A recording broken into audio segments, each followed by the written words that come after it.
Living in a mountain town is awesome. But what if you don't do downhill? How in the world are you supposed to enjoy Mount Bachelor? Well, take a pair of these and you're set. It's a sense of freedom, really, to just be able to cruise anywhere, to be physical, to move the body and allow your blood to flow and your heart to pump, and you can feel the bite of the wind on your cheeks, but you're still hot inside, and I mean, that too is just great joy. Dave Neeson started Wanderlust Tours more than 20 years ago, and he's kind of obsessed with the outdoors.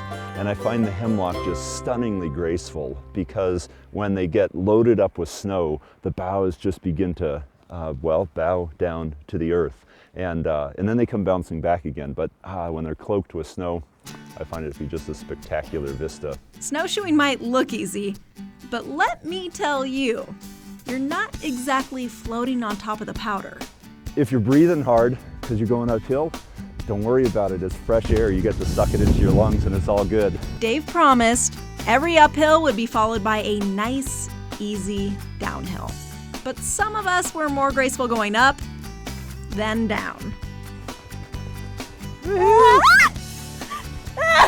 That's what not to do.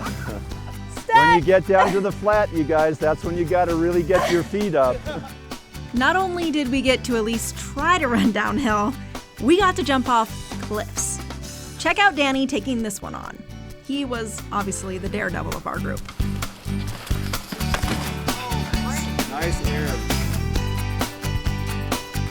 Danny and his wife Alexis came to Bend all the way from Hawaii on their honeymoon. All my friends, they take like surf trips, you know, but we're surrounded by water all year anyway, so we like to get a change of environment, and like this is like the most beautiful thing we could imagine, like for a change of environment, you know?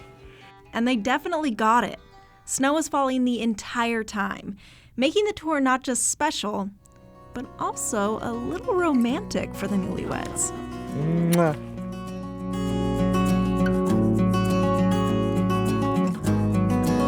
So the beauty of coming out into the middle of nowhere with a guide like Dave is just that you don't feel like you're gonna get lost. You know, he knows every tree. We stopped at one tree and he said, "This is my favorite tree in the entire forest."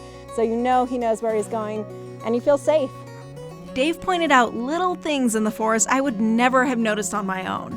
I knew snowshoeing wouldn't be fast like snowboarding, but I really didn't know how much I'd actually enjoy just stopping to smell the pine needles. It's the visual beauty, but it's the olfactory beauty, as we stopped and smelled some trees a little bit ago.